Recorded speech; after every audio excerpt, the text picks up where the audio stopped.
புதிய பூமி நண்பர்கள் அனைவருக்கும் வணக்கம். நான் ராஜ்பாபு. எடப்பாடி அவர்கள் அது போன வாரம். இன்றைக்கு எடப்பாடி 2.0 அவர்கள் அதனை 2.0 அப்கிரேட் பண்ணி அடுத்த கட்டத்துக்கு கொண்டு போறாரு. நாயகன் படம் மாதிரி. எப்படி தெரியுங்களா? அதை தான் பாருங்க இந்த காணொலிகளை ஒட்டுமொத்தமாக பார்க்க போறோம். அதற்கு முன்பாக நண்பர்கள் யார் யார் சப்ஸ்கிரைப் பண்ணாமல் இருக்கீங்களோ சப்ஸ்கிரைப் செய்து புதிய பூமிக்கு ஆதரவு தருமாறு கேட்டுக்கொண்டு இந்த காணொலிக்குள்ள போயிடும். பிஸ்கெட் ஜேபி கட்சியோட கிளை செயலாளராகத்தான் இருக்கிறார் எடப்பாடி பழனிசாமி அவர்கள். நாங்க சொல்லலங்க, முதல்வர் மு க ஸ்டாலின் அவர்கள் சொன்னார். திமுக நடத்திய மாநாட்டு மேடையில் இந்த மாதிரி சொன்னதை அடுத்து, இது நான் கிளை செயலாளரா, நான் யார் தெரியுமா? யார் சார் நீங்க?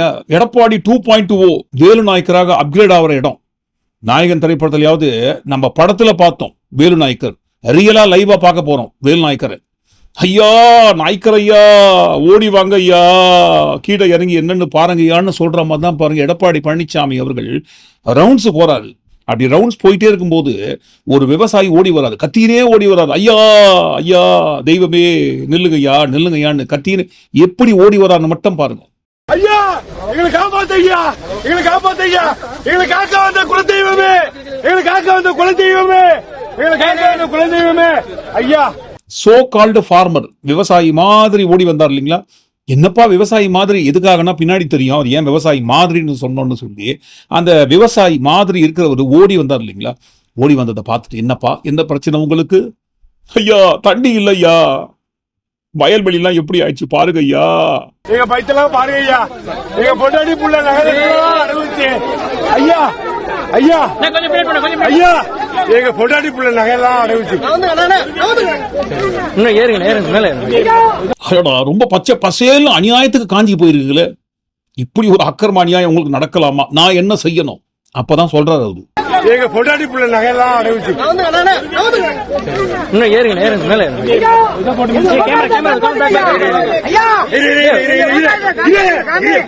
என்ன சொல்லுங்க ஐயா. தண்ணி இல்லாம இல்ல, இதெல்லாம் மோட்டர் வச்சு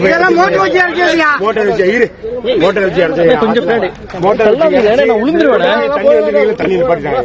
நகையெல்லாம் அடமானம் வச்சுட்டேன்ட்டு அவர் சொல்றத எடப்பாடி 2.0 அவர்கள் கேட்கும் போது அவர் மனசுக்குள்ள என்ன ஓடும்? எது நகையெல்லாம் அடமானம் வச்சிட்டியா? ஏன் நானே என் கட்சியை டெல்லியில அடமானம் வச்சிட்டேன்யா.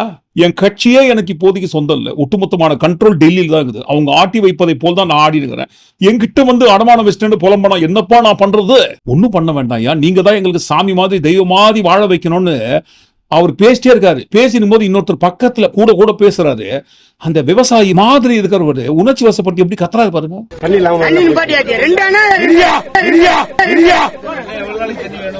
ஒரு 25 நாள் தண்ணி வேலையா, அணைக்கட்டு ஒண்ணு வேணுங்க எங்களுக்கு கேட்டிருக்கோம். அதை உங்க வாயால சொன்னீங்கன்னா எங்களுக்கு நல்ல வரையும் புரட்டினீங்க. உங்களை நம்பிதான் கையெடுத்து பொண்டாடி பிள்ளை நகரெல்லாம் அனுபவிச்சு. எதுக்காக இவ்வளவு கோவம்? தெய்வம் நேர்ல இறங்கி வந்து வரம் கொடுக்கறதுக்கு வந்திருக்காரு. அப்படி தெய்வத்துக்கிட்ட நான் பேசும் போது குறுக்கால பாஞ்சா கோவம் வரதானே செய்யும். அதனாலதான் நான் தெய்வத்துக்கிட்ட ஃபர்ஸ்ட் முறையிட்டுறேன்னு சொல்லி ரொம்ப காஞ்சி போன பச்சை பசேல் வயலெல்லாம் காட்டின்னு இருக்காரு. தப்பு கிடையாது இந்த மாதிரி ரவுண்ட்ஸ் எல்லாம் வந்து விவசாயிகளை சந்திப்பது.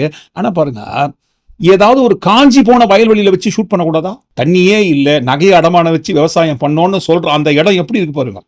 பச்சை பசேல் அறுவடைக்கு அடுத்த கட்டம் தயாராக போற நிலைமையில இருக்கிற அந்த வயல்வெளியில போயிட்டு நின்று ஷூட்டிங் எடுக்கிறாங்களே வேமா சூசோ இல்லாம. இதை இட்லின்னு சொன்னா சட்னி கூட நம்பாதுங்களே. மழை இல்லாம தண்ணி இல்லாம எதுவுமே இல்லாம வயல் காஞ்சி போச்சு, நீங்க தான் எங்களை அடுத்த ஆட்சியில வந்து காப்பாற்றணும்னு டிராமா பண்றது கூட வேற இடத்துல வச்சு டிராமா பண்ணணும். அநியாயத்தை நம்ம பண்றது டிராமான்னு தெரியற அளவுக்கு மாற்றீங்களேப்பா. அவரு பாருங்க விவசாயின்னு சொல்றவரு மண்பெட்டி தோல்ல வச்சுக்கினே வராரு. சரி, இது எதுக்காக என்கிட்ட காட்டுறீங்க? ஐயா காஞ்சி போச்சுயா. என்னையா இது பச்சை பசேல்னு கையில வச்சுன்னு காஞ்சி போச்சுன்றாரு. ஒன்னு டைலாகாவது மாத்தி கொடுத்துருக்கணும், இல்ல இடத்தையாவது மாத்தி வைக்கணும், இல்ல இவரையாவது நீங்க மாத்திருக்கணும். இந்த மாதிரி ஏன்பா அக்கிரமம் பண்றீங்கப்பா? பச்சை பசேல்னு கையில வச்சுன்னு காஞ்சி போச்சுன்னு சொல்றாரு. வீடியோ வேற ஷூட் பண்ணிட்டாங்களே, லைவ்ல ஏறிடுச்சே. அவர் பேசுறத பார்க்கும்போது விவசாயி மாதிரியா இருக்கு. உண்மையான விவசாயியா இருக்கிற பட்சத்துல பச்சை பசேல்னு இருக்கிற வயல்வெளியை பார்த்து ஐயா காஞ்சி போச்சியா, ஒண்ணுமே இல்லாம போச்சியா, நகையெல்லாம் அடமானம் வச்சியான்னு புலம்புவாங்களா யாராவது? ஒரிஜினல் விவசாயியாக இருக்கிற பட்சத்துல எப்பா இங்க எடுக்காதீங்கப்பா ஷூட்டிங்கு, பக்கத்துல காஞ்சி போன இடம் இருக்கு, அங்க போய் வச்சு ஷூட் பண்ணுங்க, ரொம்ப தத்ரூபமா இருக்கும் தான் சொல்லுவாங்க ஒரிஜினல் விவசாயியாக இருக்கிற பட்சத்துல. அவர் ஏதோ டிராமா ஆக்டர் மாதிரி தான் இருக்காரு அவரு. ஐயா எங்களை காப்பாத்து ஐயா, எங்களை காப்பாத்து ஐயா, எங்களை காக்க வந்த குலதெய்வமே, எங்களை காக்க வந்த குலதெய்வமே, எங்களை காக்க குலதெய்வமே ஐயா, எங்க பைத்தெல்லாம் பாருங்க ஐயா, எங்க பொண்டாட்டி புள்ள நகரத்தெல்லாம் அனுபவிச்சு சொல்லி கொடுத்ததுக்கு மேல அவர் ஓவர் ஆக்ட் பண்ணி கெடுத்ததால தான் பாருங்க அந்த இடத்துல அவரால் நிக்க முடியல. எடப்பாடி பழனிசாமி அவர்கிட்ட ஏன்பா கொஞ்சமா நடிங்கன்னு சொன்னா ஏன்பா ஓவரா கேமராக்கு முன்னாடி நடிச்சு இப்படி மானத்தை வாங்குறீங்க? அவர் என்னப்பா என்ன வச்சுனே ஓன்னு கத்துறாரு. சம்பந்தம் இல்லாம இடத்துல நின்று காஞ்சி போச்சுன்னு சொல்றாருன்னா பாருங்க அங்கிருந்து எஸ்கேப் ஆகிறாரு வேலு நாயக்கர் 2.0. ஏன் இப்படி? அன்றைக்கு முதல்வர் பதவியில் இருந்து கொண்டு ஆனா பாருங்க அந்த முதல்வர் பதவியோட மரியாதை என்னன்னு தெரியாம முதல்வர் மாதிரி இருந்தாரு. மறுபடியும் முதல்வராக வேண்டும் என்கின்ற எண்ணத்துல இருக்கிற வேலு நாயக்கர் எடப்பாடி பழனிசாமி அவர்கள் 2.0 இப்பவாது மாதிரி இல்லாம டிராமான்னு கண்டுபிடிக்க முடியாத அளவுக்கு அழகா செட்டப் பண்ணிக்கலாம்ல. மாதவன் சொல்லுவார் இல்லைங்களா, அடிச்சு போய உனக்கு சத்தியம் கூட ஒழுங்கா பண்ண தெரியல, கிட்டத்தட்ட அந்த மாதிரி பண்ற டிராமா கூட பாருங்க ரியலா பண்ண முடியல நம்ம இபிஎஸ் அவர்களால. ஏன் சார் இப்படி ஸ்ட்ரெஸ்ஸுங்க? ஸ்ட்ரெஸ் என்ன நினைக்கிறீங்க நீங்க? என்னையா என்ன பண்ண நான் தப்பு என்ன பண்ண உங்களுக்கு? நான் நல்லது தானே ஏன் பண்ண? நான் ஏதாவது ரவுடித்தனம் பண்ணனா, மாமூல் வசூல் பண்ணனா, ஏதாவது அராஜகம் பண்ணனா, அடாவடித்தனம் பண்ணனா? அப்படி இருக்கும்போது என்ன எதுக்காக தோக்கடிச்சிங்க? யாருங்க? ஜெயக்குமார் சார் அவர்கள் கேட்கிறாரு. 93 நீங்க ஜெயிக்க வச்சீங்க, 94 தோத்த, மறுபடியும் 2001 என்ன பண்ணீங்க? ஜெயிக்க வச்சீங்க. அதுக்கப்புறம் 2006 என்ன பண்ணீங்க? ஜெயிக்க வச்சீங்க. அதுக்கப்புறம் 2011 என்ன பண்ணீங்க? ஜெயிக்க வச்சீங்க. ஆனா 2021 கை விட்டுட்டீங்களே. நான் என்ன தப்பு செஞ்சேன் சொல்லுங்க? நான் என்ன தப்பு பண்ணேன்? இல்ல ஊரட்சி ஒலையில போட்டேனா, கட்ட பஞ்சாயத்து பண்ணனா, இல்ல கள்ளச்சாராயம் காய்ச்சினா, ரவுடி மாமூல் கேட்டனா, இல்ல அடாவடி தண்டம் பண்ணி பொறிக்கு தண்டம் பண்ணி ரவுடி தண்டம் பண்ணனா? சொல்லுங்க பார்க்கல யாராவது. நான் என்ன தப்பு செஞ்சேன் சொல்லுங்க? நான் என்ன தப்பு பண்ணேன்? அதை ஏன் சார் தொகுதியில் இருக்கிற மக்களை பார்த்து கேட்குறீங்க? உங்க வீட்லயோ ஆபீஸ்லயோ ஒரு கண்ணாடி பார்த்து கேட்டுக்கோங்க. ஏன் என்னை தோற்கடித்தீர்கள், நான் என்ன தவறு செய்தேன்ட்டு. நீங்க செய்த தவறை குறித்து நீங்க எதாவது சொன்னீங்க? இவங்களோட கூட்டணி வச்சுதாங்க எங்க ஆட்சியை போச்சு. இல்லைன்னா நான் ஜெயிச்சிருப்பேங்க. ராயபுரத்துல நாளா தோக்குறாள். நான் மனம் திறந்து சொல்றேன், இதுவரை சொல்ல நீங்க கேள்வி கேட்டு தான் சொல்றேன். 25 வருஷம் முடிசூடா மன்னனா ராயபுரத்துல இருந்தேன். நான் தோல்வி என்பது அறியாதவனா இருந்தேன். நான் யாரால தோத்தேன்? பிஜேபியால தான் தோத்தேன். பாத்துக்கங்க சார், நீங்க தான் சார் சொல்லியிருக்கீங்க என் மேல தப்பு இல்லை, என் மேல யாருக்கும் கோபம் இல்லை. 40,000 சிறுபான்மையினர் ஓட்டு நான் இழந்தேன்னா அதுக்கு காரணம் பிஸ்கேஜேபி கட்சியோட கூட்டணி வைத்துக் கொண்ட காரணம்னு நீங்க தான் சார் அந்த காரணத்தை போட்டு உடைச்சிங்க. பிஜேபி இல்லனா நாளா நேரம் சட்டமன்றத்துக்கு போயிருக்க வேண்டியது. பிஜேபி இருக்கிறதுனால என் தொகுதி ராயபுரத்துல 40,000 சிறுபான்மையினர் மக்கள், 40,000 ஓட்டு இஸ்லாமியர் கிறிஸ்தவர்கள். எம்எல்ஏ கோபம் கிடையாது, எம்எல்ஏ கோபம் கிடையாது. அப்போ எங்க சொன்னாங்க, என்ன சொன்னாங்க? சார் பிஜேபி கழட்டி விட்டு நான் சொன்னேன் வேஸ்ட் லக்கேஜ் தான், வேற என்ன பண்றது, சமயம் வரும்போது கழட்டி விட்டு நீங்க கவலைப்படாதீங்க. அதே மாதிரி நேரம் வந்து கழட்டி விட்டாச்சு. உடைச்ச அந்த இடத்துல நீங்க கற்பூரத்தை ஆட்சி மட்டும் சத்தியம் பண்ணல. நாங்க தோத்தது யாரால? தமிழ்நாடு முழுக்க பாத்தீங்கன்னா 2019 சரி 2020 சரி நாங்க தோத்தது பிஜேபியால. இந்த மாதிரி நீங்களே ஒப்புதல் வாக்கு மூலம் கொடுத்து நாங்க எதனால தோத்தோன்ற ஒரு உண்மையை நீங்களே டிக்ளேர் பண்ணதுக்கு அப்புறம் மறுபடியும் போயிட்டு மேடை கட்டி மைக்க போட்டு நான் என்ன தவறு செய்தேன்னு உங்க தொகுதியில போயிட்டு கேட்டா எப்படிங்க? புதிய மன்னர்கள் அப்படின்ற ஒரு படத்துல அரசியல் கட்சி தலைவர் பெண்கள் நம் வீட்டு கண்கள் அவங்கெல்லாம் சாமிக்கு சமம் தெய்வத்துக்கு சமம் சொல்லிட்டே இருக்கும்போது பாருங்க நிறைய பெண்களோட அந்த அரசியல் கட்சி தலைவர் டான்ஸ் ஆடி இந்த வீடியோவை ரிலே பண்ணிடுவாங்க. கிட்டத்தட்ட அந்த மாதிரி தான் பண்ணிக்கணும். நான் என்ன தவறு செஞ்சேன்னு என்ன தோக்கடிச்சிங்கன்ட்டு நீங்க தான் சார் சொன்னீங்கன்னு சொல்லி போட்டுருக்கணும் அந்த வீடியோவை. நான் என்ன தப்பு செஞ்சேன் சொல்லுங்க? நான் என்ன தப்பு பண்ணேன்? தோத்துது பிஜேபியால. சரி, வீடியோ போடுறதுக்கு தான் ஒரு சந்தேகம். இப்போ பிஸ்கேஜேபி கட்சியோட கூட்டணி வைத்துக் கொண்ட காரணத்தினால்தான் நாங்க தோத்து போனோம், மைனாரிட்டி ஓட்ஸ் எல்லாம் நாங்க இழந்தோம் அப்படின்னு சொல்றாங்க. சரி, இப்போ திடீரென்று கூட்டணி வைத்ததுக்கு காரணம் என்னங்க? ஏன்னா அவங்க கூட கூட்டணி வைத்துக் கொண்ட காரணத்தினால்தான் நாங்க தோத்து போயிட்டோம் அப்படின்னு சொன்னா இப்போ மறுபடியும் அதே கட்சியோட கூட்டணி வைத்துக் கொண்டால் அதே தோல்வி தானே உங்களுக்கு கிடைக்கும். அதே மைனாரிட்டி ஓட்ஸ் எல்லாம் நீங்க இழந்துருவீங்க இல்லைங்களா? அப்படி இருக்கும்போது மறுபடியும் எதற்காக நாங்க தோத்தது பிஸ்கேஜேபி கட்சியாலன்னு அடிச்சு சத்தியம் பண்ணிட்டு இப்ப மீண்டும் அந்த கட்சியோடு கூட்டணி வைத்துக் கொண்டதன் பின்னணி காரணம் என்ன? இந்த கரகாட்டக்காரன் திரைப்படத்துல நாதஸ் முன்ன மாதிரி இல்லப்பா, அவன் ரொம்ப திருந்திட்டான். இது நாதஸ் திருந்திட்டான் யார் சொன்னதுங்க? நாதஸே சொன்னான்னு சொல்லுவார் இல்லைங்களா? கிட்டத்தட்ட அந்த மாதிரி தான் பாருங்க. பிஸ்கேஜேபி கட்சி முன்ன மாதிரி இல்லை, அவங்க ரொம்ப திருந்திட்டாங்க. யார் சொன்னதுங்க? அவங்களே சொன்னாங்க. இப்பெல்லாம் மைனாரிட்டிக்கு எதிராக அவங்க எந்த செயலும் செய்யறது இல்லை. அவங்க ரொம்ப திருந்திட்டாங்க, மனம் வருந்தி தான் எங்ககிட்ட ஓன்னு அழுதாங்க. அதனால பாருங்க போனா போட்டோன்னு அவங்க கூட கூட்டணி வச்சுக்கலான்னு முடிவு பண்ணிட்டோம்னு சொல்லி ஏதாவது அவங்க கிட்ட சிம்டம்ஸ் தெரியணும் இல்லைங்களா? இந்த இடத்துல இருந்து கொஞ்சமா நகர்ந்து ஓரளவுக்கு திருந்தி இந்த மாதிரி இடத்துக்கு வந்துட்டாங்கப்பா, மறுபடியும் பாருங்க வெந்த புண்ணுல வேலை பாய்ச்சிற மாதிரி போங்க திருப்பி அனுப்ப முடியாது. அவங்க ரொம்ப திண்டிட்டு தான் சொன்னாங்க நாங்க கூட்டணி வைத்துக் கொண்டோம் அப்படின்ட்டு சொல்றதுக்கு ஏதாவது காரணம் இருக்குதா? பிஸ்கேஜேபி கட்சியோடு நாங்க கூட்டணி வைத்துக் கொண்ட காரணத்தினால்தான் 40,000 சிறுபான்மையினர் வாக்கை நாங்க இழந்தோம்னு சொன்னா இப்போ சிறுபான்மையினர் மீண்டும் பிஸ்கேஜேபி கட்சியோட கூட்டணி வைத்துக் கொண்ட பிறகு அவங்க ஆதரவு உங்களுக்கு கிடைக்கும் அளவுக்கு சிறுபான்மையினருக்கு பிஸ்கேஜேபி கட்சி என்ன செய்தார்கள்? இதுக்கு முன்னாடி அவங்க எதிராக இருந்தாங்க, இப்போ வந்து அவங்க திருந்தி நல்லது பண்ண ஆரம்பிச்சிட்டாங்கன்ட்டு ஏதாவது ஒரு நல்லதை எடுத்து போடுங்க. சிறுபான்மையின மக்களுக்காக பிஸ்கேஜேபி கட்சி நல்லதே பண்ணிட்டு இருக்காங்க அப்படின்னு எடுத்து போடுங்க.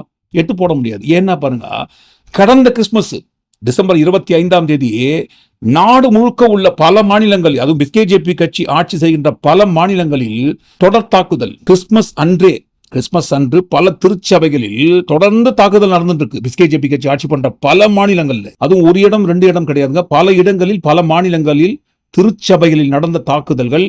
அந்த திருச்சபை தாக்கப்பட்ட அனைத்து மாநிலங்களும் பாருங்க பிஸ்கேஜேபி கட்சி ஆட்சி பண்ற மாநிலங்கள். இந்த நடந்த தாக்குதல்களை குறித்து யாராவது மோடி அவர்கள் உட்பட கண்டனம் தெரிவிச்சாங்களா? மன்னிப்பு கேட்டாங்களா? என்னப்பா இந்த மாதிரி பண்றீங்களேப்பா, சன் பரிவார் குரூப் உங்களுக்கு வேலை வெட்டி கிடையாதா, ஏன் இந்த மாதிரிலாம் பண்றீங்க? அவர்கள் அனைவரையும் தூக்கி நாங்க உள்ள உட்கார வச்சிடறோம். இனிமே அந்த குரூப் எல்லாம் மொத்தமா கலைச்சிடறோம். இனிமே யாரும் பாருங்க சிறுபான்மையினருக்கு எதிராக இருக்கிற எந்த குரூப் நாட்டில் இருக்கக்கூடாது, நாங்க சிறுபான்மையின பாதுகாவலராக மாறிட்டோம்னு சொல்லி யாராவது நடந்த தாக்குதலுக்கு வருத்தம் தெரிவிச்சாங்களா? மன்னிப்பு கேட்டாங்களா? இல்லைங்களே. பிறகு மீண்டும் சிறுபான்மையின மக்களுக்கு எதிராக இருக்கிற அந்த கட்சியோட கூட்டணி வைத்துக் கொண்டு நாங்க என்ன தவறு செஞ்சோன்னு கூட்டத்துக்கிட்ட கேட்டா உங்களை பார்த்து நீங்களே கேட்டுக்கோங்க சார். அடுத்து பிஸ்கேஜேபி கட்சி ஆட்சி பண்ற மாநிலங்கள்ல கவுன்சிலர் மினிஸ்டர் ரேஞ்சுக்கு வராது பாருங்க. அவரு கவுன்சிலர், அவரு கவுன்சிலரா இருக்கும் போதே என்ன கூட்டம், எவ்வளவு பந்தா, எவ்வளவு தெனாவெட்டு, எவ்வளவு கெத்து வராது. எதுக்குங்க? மக்களுக்கு நல்லது பண்றதுக்கா? சந்திச்சு என்னப்பா பிரச்சனைன்னு கேட்கறதுக்கா? நீ யாரு முசல்மான் முஸ்லிமா வெயி போடு. அதுவும் எங்குங்க? தெருவோர கடைகள்ல போயிட்டு உங்க கடையில் என்ன விற்கிறீங்கன்னு கேட்கல. நீங்க எந்த மதத்தை சேர்ந்தவர்? ஹிந்துவா, கிறிஸ்டியனா, முஸ்லிமா? முஸ்லிம்னா முஸ்லிம்னு போர்டு வெய்யே. तेरा क्या नाम है? सर मेरा गुड्डू है। गुड्डू सर। वैसा नाम बता, दूसरा गुड्डू नहीं, कुछ और नाम बता। आधार कार्ड देखो। क्या मुस्लिम है जी सर। तो यहाँ पे यार अपना नाम लिखो पहले। அடுத்து நீ யார்? ஹிந்துன்னு என்னப்பா கம்மியா சொல்ற? அதிகமா சொல்லு, சத்தம் போட்டு சொல்லு, நல்லா கெத்தா கம்பீரமா சொல்லு, ஹிந்துன்னு சொல்லி. நீ எல்லாம் அமைதியாலாம் சொல்லக்கூடாது. இந்தா கொடி வச்சுக்கோ, கொடியை குத்தி வச்சு நான் ஹிந்துத்துவான்னு சொல்லி கம்பீரமா வியாபாரம் பண்ணிட்டு கையோட கொண்டு வந்த கொடியை குத்திட்டு போறாரு. வியாபாரிகள் கடையில என்ன விற்கிறாங்களோ அதைத்தான் வாங்குவாங்க. வெங்காய கடையா இருந்தா வெங்காயம், தக்காளி கடையா இருந்தா தக்காளி, முருங்கைக்காய் கடையா இருந்தா முருங்கைக்காய் வாங்குவாங்க. ஆனா இவர் எதை வாங்குறாரு? மதத்தை வாங்குறாரு. என்னப்பாவும் மதம்? முஸ்லீம் முசல்மான் போர்டு வை. நாளைக்கு வரும்போது போர்டு இருக்கணும், எல்லார் கடையிலையும் போர்டு இருக்கணும். யார் முஸ்லீம் யார் இந்துன்ட்டு. இந்துவா இருந்தா கொடி, முஸ்லீமா இருந்தா போர்டு. நடக்கிற வியாபாரம் கூட மதத்தை பார்த்து கம்மியாகணும். இந்துவா இருக்கிற பட்சத்துல அதிகமா வியாபாரம் ஆகணும். இதே பாருங்க, கிறிஸ்டின் முஸ்லீம் அவங்க எல்லாம் கம்மியாகணும். அவங்களோட பர்சன்டேஜ் எந்த அளவுக்கு இருக்குதோ அந்த தெருவில் யார் இருக்காங்களோ அவர்கள் மட்டும் அந்த கடையில் போயிட்டு வாங்கி அவங்களுக்கு வியாபாரம் கம்மியாகணும். இந்துத்துவா குரூப்பை சேர்ந்தவங்களுக்கு வியாபாரம் அதிகமாகணும். அதுக்கு தான் பாருங்க மத ரீதியான போர்டை வேமா சூசோ இல்லாம வைக்க சொல்றாரு. இப்படி ஓப்பனாகவே கையோட கேமரா எடுத்துட்டு வந்தே முன்னால என்ன பண்ண முடியும்? ஒன்றும் பண்ண முடியாது. நான் அப்படிதான் பண்ணுவேன் பாரு. ஷூட் பண்ணி சோஷியல் மீடியால போஸ்ட் பண்றேன். 70mm எடுங்கப்பா, எடுத்து சோஷியல் மீடியால போஸ்ட் பண்ணுங்கப்பான்ட்டு இப்படி ஓப்பனா பிஸ்கேஜேபி கட்சி ஆட்சி பண்ற மாநிலங்கள்ல தெருவோர வியாபாரிகளுக்கு கூட மத அடையாளத்தை பூசுற இந்த கட்சி எந்த வகையில திருந்திட்டாங்க? நாதஸே சொல்ற மாதிரி எந்த வகையில நாங்க திருந்திட்டோம்னு சொல்லி பிஸ்கேஜேபி கட்சி மீண்டும் தமிழ்நாட்டுல அதிமுக கூட்டணி வைத்துக் கொண்டு நாங்க என்ன தவறு செஞ்சோம்னு கேக்குறாங்க.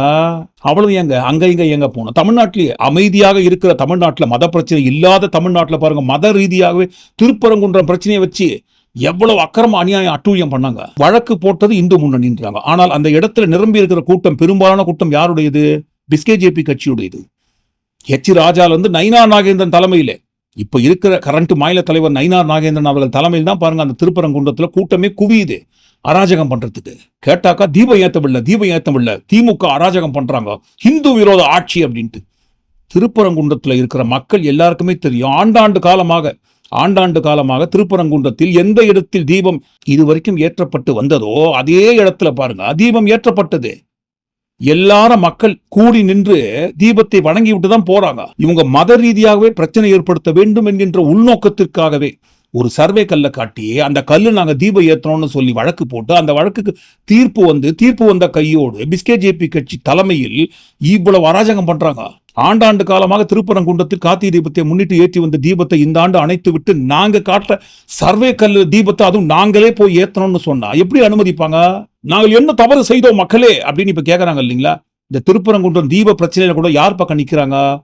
இந்துக்கள் பக்கத்துல நிக்கிறாங்க. எடப்பாடி பழனிசாமி அவர்களும் அவருடைய கட்சியும். இல்லைங்களே, எடப்பாடி பழனிசாமி அவர்கள் ஆட்சியில் இருந்த காலத்துல எந்த தீபத்தூண்ல தீபம் ஏத்தினாங்க? இன்றைக்கு எந்த தீபத்தூண்ல தீபம் ஏற்றப்பட்டதோ அதே தீபத்தூண்ல தான் எடப்பாடி பழனிசாமி அவர்கள் ஆட்சி இருந்த காலத்திலும், ஜெயலலிதா அவர்கள் முதல்வராக இருந்த ஆட்சி காலத்திலும், கலைஞர் அவர்கள் முதல்வராக இருந்த ஆட்சி காலத்திலும், எம்ஜிஆர் அவர்கள் முதல்வராக இருந்த ஆட்சி காலத்திலும், காமராஜர் அவர்கள் முதல்வராக இருந்த ஆட்சி காலத்தில், எல்லா முதல்வர்கள் இருந்த காலத்தில் இன்றைக்கு எந்த தீபத்தூணில் தீபம் ஏற்றப்பட்டதோ அதே தீபத்தூணில் தான் அனைத்து முதல்வர்களின் ஆட்சி காலத்திலும் தீபம் ஏற்றப்பட்டது.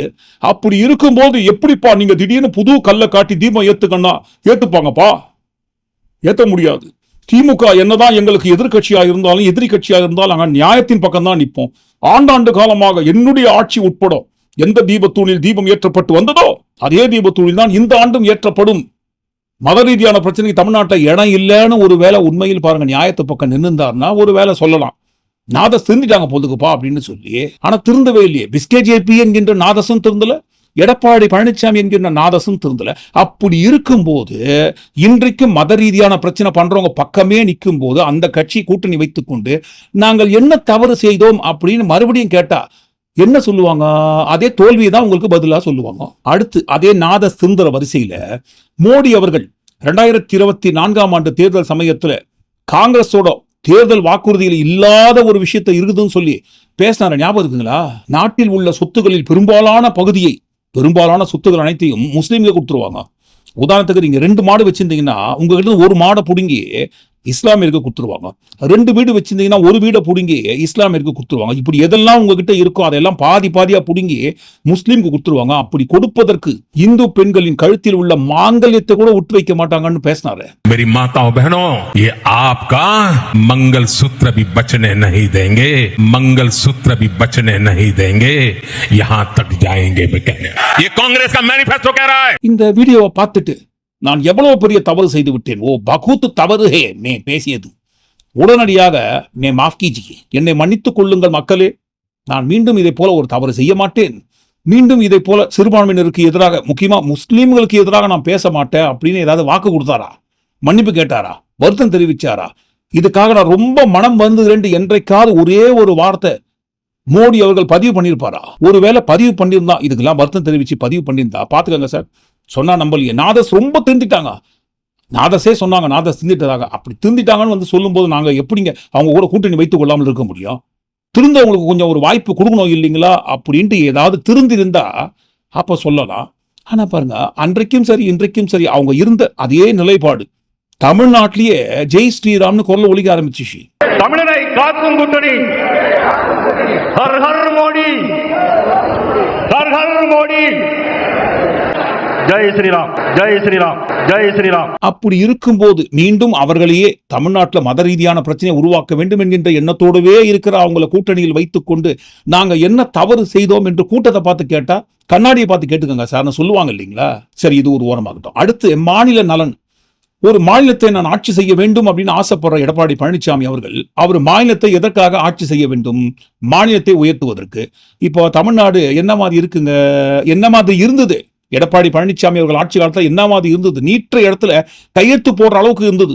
சுய கௌரவம், சுயமரியாதை, மாநில சுயாட்சி, இதுக்கெல்லாம் நமக்கு என்னென்ன அர்த்தம் தெரியுமா? அதுக்கெல்லாம் அர்த்தம் தெரியாம இருந்த அதே ஆட்சி மீண்டும் தமிழ்நாட்டில் வர வேண்டும் என்றால் எங்களுக்கு ஓட்டு போடுங்கள் மக்களே அப்படின்னு கேட்கிற அளவுக்கு மாநில நலனில் இன்றைக்கும் பாருங்க எடப்பாடி பழனிசாமி அவர்கள் என்ன அக்கறை செலுத்திக் கொண்டிருக்கிறார். மத்திய அரசோட நிதிநிலை அறிக்கை பட்ஜெட்ல தமிழ்நாட்டுக்கு எல்லா துறையிலையும் 0. முட்டை, இந்த முட்டை சம்பந்தமான போஸ்ட் கூட ஒட்டியிருந்தாங்க. இந்த முட்டை சம்பந்தமாக ஏதாவது என்ன இது அக்கிரமம் பண்றீங்க, என்னதான் நாங்க கூட்டணி வைத்துக் கொண்டாலும் எதையும் கேட்க மாட்டோம்னு நினைச்சுக்கிறீங்களா? தமிழ்நாட்டுக்கு நிதி எதையுமே ஒதுக்கலையே, ஓர வஞ்சனை பார்த்து கொண்டிருக்கும் மத்திய அரசே அப்படின்னு ஏதாவது ஒரு கேள்வி கேட்டாரா? ஏன்னா மாநிலத்தை நான் மீண்டும் ஆட்சி செய்ய வேண்டும்னு கேட்கிறார் இல்லைங்களா? அப்படி மாநிலத்தை ஆட்சி செய்ய வேண்டும்னு நினைக்கிற அளவுக்கு உண்டான மாநில நலன் மீது என்ன அக்கறை உங்களுக்கு இருக்கு? அந்த அக்கறையில் என்ன குரல் கொடுத்துருக்கீங்கன்ட்டு எடுத்து போடுங்க. இந்த மாதிரி மாநில நலன் மீது எந்த ஒரு அக்கறை இல்லாமல் மாநிலத்தை வஞ்சிக்கும் கட்சியோடவே பாருங்க கூட்டணி வைத்துக் கொண்டு நாங்கள் என்ன தவறு செய்தோம் மக்களேன்னு கூட்டத்தை பார்த்து கேட்டா எப்படி சார்? மறுபடியும் சொல்றோம், கண்ணாடியை கழுத்துல மாட்டின்னு பேசுங்கன்றோம். அடுத்து அதே மாநில நலன் பட்டியல்ல ஒரு மாநிலத்துல வளரக்கூடாத ஒரு கூட்டம் வளர்ற பட்சத்துல அந்த மாநிலத்துக்கு எதிராக இருக்கும். என்னப்பா இதெல்லாம் அரசியல் மையப்படுத்தாத கூட்டமா இருக்கு, கூட்டம் வச்சிருந்தா நீங்க என்ன வேணா பேசுவீங்களா? என்ன வேணா பேசிடலாமா? கைத்தட்டுறதுக்கு கூட்டம் இருக்கிறதுக்காக நீங்க எதை வேணா பேசுங்க, நாங்க கேட்டு நிக்கணுமான்ட்டு விஜய் கூட்டத்தை பார்த்தும் விஜயை பார்த்தோம் இன்றைக்கு கதறுகிற இன்னைக்கு கம்பி கட்டுற கதையெல்லாம் பேசாது பாருங்க நம்ம ஆளுமை 2.0. ஆனால் அன்றைக்கு இந்த கரூர் சம்பவத்துல ஒட்டுமொத்தமான பழிய தூக்கி சிஎம் மேல போடுற அளவுக்கு விஜய்க்கு எங்கிருந்து தைரியம் வந்ததுன்னா அது எடப்பாடி பழனிசாமி அவர்கள் கொடுத்த தைரியம்.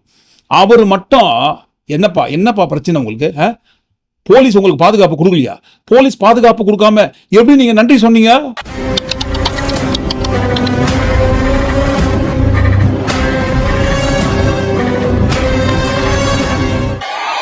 முதல்ல போலீஸ் டிபார்ட்மெண்ட்டுக்கு என்னுடைய மனமார்ந்த நன்றிகள். அவங்க இல்லைன்னா அந்த பைபாஸ்ல இருந்து இந்த ஸ்பாட்டுக்கு என்னால வந்திருக்க முடியுமான்னு எனக்கே தெரியல. Once again thank you so much. Police இல்லைன்னா எதுக்குப்பா நன்றி சொன்னீங்க? அப்ப போலீஸ் இருக்காங்க. வேனுக்கு முன்னாடியும் பின்னாடி லெப்ட்லயும் ரைட்லயும் பாருங்க, போலீஸ் குவிஞ்சு இருக்காங்க. அப்படி இருக்கும்போது போலீஸ் வேண்டிய அளவுக்கு உங்களுக்கு பாதுகாப்பு கொடுத்துருக்காங்கன்னு சொல்லும் போது எதுக்காக போலீஸ் இல்லைன்னு மத்தவங்க மேல பழி வைக்கிறீங்க? உங்க கூட்டத்தோட நிர்வாகம் சரியில்லை. உங்களோட கத்துக்குட்டித்தனத்தாலையும் விஜய் என்கின்ற ஒரு புதிய கட்சி தலைவரோட நிர்வாக திறமை இல்லாமல் போன காரணத்தினால்தான் 41 விலை மதிப்பில்லாத உயிர்கள் பறிபோனது. இதற்கு முழு காரணம் நீங்கள் தான். அந்த பொறுப்பை ஏற்றுக்கொள்ள வேண்டும், தட்டி கழிக்க கூடாது.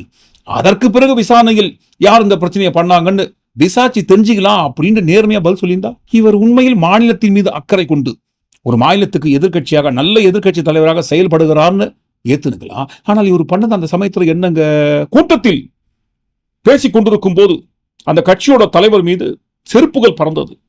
இதெல்லாம் மிகவும் சந்தேகத்துக்குரியதாக இருக்கிறது. ஆகவே இவை அனைத்துக்கும் பின்னணியில் ஏதோ ஒரு சதி இருக்குன்ட்டு இவர் தான் முதல்ல அந்த சதின்ற ஒரு பிரச்சனையை இழுக்கிறாரு. அதற்கு பிறகுதான் பாருங்க, ஓஹோ உண்மையிலேயே ஏதோ சதி பண்ணிட்டாங்க பொழுதுக்கு போ, அப்ப நம்ம மேல எதுவும் தப்பு கிடையாது, நம்ம வண்டியை உள்ள எடுத்து வந்து நெரிசல் ஏற்பட்டு விட்டாங்க நம்மளே நினைச்சுக்கிறோம். இல்ல அப்ப இதற்கு பின்னணி ஏதோ சதி இருக்குன்னு நம்மளும் அவர் சொல்ற மாதிரியே சொல்லிடுவோம். அன்றைக்கு முழுக்க தவறுகள் அனைத்தும் தமிழ்நாடு அரசின் மீதுன்னு சொல்லி தமிழ்நாடு அரசின் மீது போட்டுட்டு கூட்டணி பிச்சைக்காக, ஓட்டு பிச்சைக்காக விஜய் பக்கம் நின்னவர் தான் இன்றைக்கு பாருங்க அப்படியே பல்ட்டி அடிச்சு அரசியல் மயப்படுத்தாத கூட்டம் இருக்குன்றதுக்காக என்ன வேணா பேசலாமான்ட்டு வேமா சூசோ இல்லாம சொல்றாரு. இது அன்னைக்கே சொல்லியிருந்தா அரசியல் மயப்படுத்தாத கூட்டம். இவருடைய அஜாக்கிரதையால் தான் 41 உயிர்கள் பறி போனது. ரொம்ப லேட்டா வந்தான்னு இப்ப சொல்ற அதே வார்த்தையை அன்றைக்கு சொல்லியிருந்தா விஜய் திருந்திருப்பார் இல்லைங்களா? திருந்தது கஷ்டம் தான், இருந்தாலும் திருந்ததுக்காக முயற்சி பண்ணிப்பார் இல்லைங்களா? அப்படி சொல்லிங்களே. உண்மையில் மாநில நலன் மீது அக்கறை கொண்டிருக்கிற எதிர்கட்சி தலைவராக இருக்கிற பட்சத்துல என்ன சொல்லிருக்கணும்? என்னையா இது அக்கிரமப்படுறீங்க? அதே வேலுச்சாமிபுரத்தில் தான் விஜய் கூட்டம் போடுவதற்கு 2 தினங்களுக்கு முன்பாக நான் அந்த இடத்தில் கூட்டம் போட்டேன். அதே அளவுதான் கூட்டம் அங்க நின்று இருக்கு. பாருங்க எவ்வளவு வெல் ஆர்கனைஸ்டா நான் கூட்டத்தை எவ்வளவு நீட்டா ஒழுங்குபடுத்தி நிக்க வச்சிருக்கேன். அங்க நெரிசல் ஏற்பட்டதா? இல்லையே. விஜய் என்னையா செந்தில் பாலாஜி பத்தி பேசுறது? அவரா சும்மா பேசினாரு. நான் வீடியோவை போட்டேன். முதல்வர் அவர்கள் எதிர்கட்சி தலைவராக இருந்த சமயத்தில் செந்தில் பாலாஜியை குறித்து அவர் பேசிய வீடியோவை நான் ப்ரொஜெக்டர்ல போட்டேன். நான் இந்த மாதிரி நான் ஆதாரபூர்வமாக பேசாததையா விஜய் பேசுற போறாரு. செந்தில் பாலாஜியை பத்தி பேசுறதுக்காக அந்த இடத்துல சம்பவம் நடந்து சொன்னா யாராலையும் நம்ப முடியாதுங்க. நான் அந்த இடத்துல கூட்டம் போடும்போது எந்த சம்பவம் நடக்கல. நீட்டா பாருங்க அங்க நிறுத்தி கூட்டத்தை போட்டு முடிச்சான். எங்க கூட்டத்துல சம்பவம் எதுவுமே நடக்கலன்னு சொன்னா அதற்கு காரணம் நாங்க நிர்வாக திறமை. நீட்டா கூட்டத்தை ஒழுங்குபடுத்திருந்தோம். ஆனால் உங்க கூட்டத்துல சம்பவம் நடந்திருக்குன்னு சொன்னா அதுக்கு காரணம் முழுக்க நீங்க தான். உங்களோட நிர்வாக திறமை ஃபெயில் ஆயிடுச்சு. அது ஒப்புக்கொள்ளுங்கள்னு உண்மையிலேயே பாருங்க மாநில நலன் மீது அக்கறை கொண்டிருக்கும் எதிர்கட்சி தலைவராக இருக்கிற பட்சத்துல உண்மையை சொல்லியிருப்பாரு. நானும் அந்த இடத்துல கூட்டம் போட்டா அங்க எதுவும் நடக்கலையே, நீங்க போடும்போது நடக்குதுன்னா அப்ப தப்பு உங்க மேல் தான் சொல்லி. ஆனால் மாறாக அன்னைக்கு என்ன பண்ணாரு? காழ்ப்புணர்ச்சிக்காக எப்படியாவது நம்ம ஆட்சிக்கு மீண்டும் வந்துவிட வேண்டும் என்கின்ற ஒரு வெறி. அந்த வெறித்தனம் பாருங்க எதையுமே கண்ணுக்கு தெரிய விடாம மறைச்சி என்னென்ன அக்கிரமமா கதையை கட்டினாருங்க. சதின்னு சொல்லி. ஆனா இன்னைக்கு அதே வாயி சதின்னு சொன்ன அதே வாயி விஜய் லேட்டா வந்தாரு. அவருக்கு நிர்வாக திறமை இல்ல, கூட்டத்தை கட்டுப்படுத்த முடியல, வக்கு இல்ல, துப்பு இல்ல, அரசியல் மையப்படுத்தாத கூட்டத்தை வைத்துக் கொண்டு என்ன வேணா பேசுங்க நான் கேட்டுணுமான்னு இப்ப சொல்றாரு. இப்படி நேரத்திற்கும் சமய சந்தர்ப்பத்துக்கு ஏற்றார் வகையில் கூட்டணி பிச்சைக்காகவும் ஓட்டு பிச்சைக்காகவும் நிறங்களை மாற்றிக்கொள்ளும் பச்சோந்தியை போல இருக்கிற நம்ம கேட்கலாமா? நாங்கள் என்ன தவறு செய்தோம் என்று கண்ணாடியை பார்த்து கேளுங்க. தப்பே கிடையாதுங்களே. ஆனால் எது தப்பு தெரியுங்களா? மறுபடியும் யாரால் நாங்க தோத்து போனோமோ அவங்களையே கூட்டணியில் வைத்துக் கொண்டு நாங்க என்ன தப்பு செஞ்சோன்னு கேட்கறது. இவங்களால் தான் வாக்குகளை இழந்தோன்னு சொன்ன அதே வாக்குகளை இழப்பதற்கு காரணமான கட்சி கூட்டணி வைத்துக் கொண்டு மறுபடியும் தைரியமா நமக்கு எந்த நம்பிக்கையில ஓட்டு போடுவாங்கன்னு தெரியாம கூட நம்பிக்கையோட போய் ஓட்டு கேட்பது. கூட்டணியா கொள்கை என்று கேட்டால் எங்களுக்கு கொள்கை தான் முக்கியம். 2024 தேர்தல் மட்டும் கிடையாது, வருகின்ற சட்டமன்ற 2026 தேர்தலிலும் பிஸ்கேஜேபி கட்சியோட கூட்டணியில் இல்லை என்பதை முடிவு பண்றோம்னு சொல்லிட்டு அன்றைக்கு முடிவு பண்ணி அடிச்சு சத்தியம் பண்ணீங்க. உறுதியாக சொல்கிறோம், உறுதியாக சொல்கிறோம், அனைத்து இந்திய அண்ணா திராவிட முன்னேற்ற கழகம் பாரதிய ஜனதா கூட்டணியில் இல்லை இல்லை இல்லை. சொன்ன நீங்களே தான் பாருங்க, இன்றைக்கு பிஸ்கேஜேபி கட்சியோடு கூட்டணி வைத்துக் கொண்டு மக்கள் கிட்ட போயிட்டு நின்று எங்களுக்கு ஓட்டு போடுங்கள் மக்களேன்ட்டு கேட்கும் போது எந்த தைரியத்துல ஓட்டு கேட்கறீங்க? எந்த நம்பிக்கையின் பேர்ல உங்களுக்கு ஓட்டு போடுவாங்கன்னு நம்புறீங்க?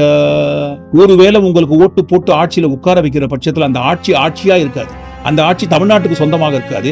இப்போது எப்படி உங்க கட்சி டெல்லியில அடமானம் வச்சிருக்கீங்களோ அதே மாதிரி தான் பாருங்க, தமிழ்நாட்டையும் தமிழ்நாட்டோட ஆட்சியையும் டெல்லியில போய் அடமானம் வச்சிருவாங்க. மாப்பிள்ளை இவர் தான், ஆனா இவர் போட்டுக்கிற ட்ரெஸ் வேற ஒருத்தருக்கு சொந்தமா இருக்கும். நீங்க என்ன நினைக்கிறீங்க? ஒட்டுமொத்தமா எல்லாத்தையும் கூட்டி கழிச்சு இந்த காணொலிக்குள்ள வந்த அனைத்து விஷயங்களை குறித்தும் நீங்க என்ன நினைக்கிறீங்க? கண்டிப்பா உங்க கருத்துல பதிவு பண்ணும்போது புதிய நாடக வடிவத்தில் தோன்றுகின்ற எடப்பாடி பழனிசாமி அவர்களை குறித்து நீங்க என்ன நினைக்கிறீங்க? கண்டிப்பா உங்க கருத்துல பதிவு பண்ணுங்க. மீண்டும் நாளை காணொலியில் சந்திப்போம். நன்றி, வணக்கம்.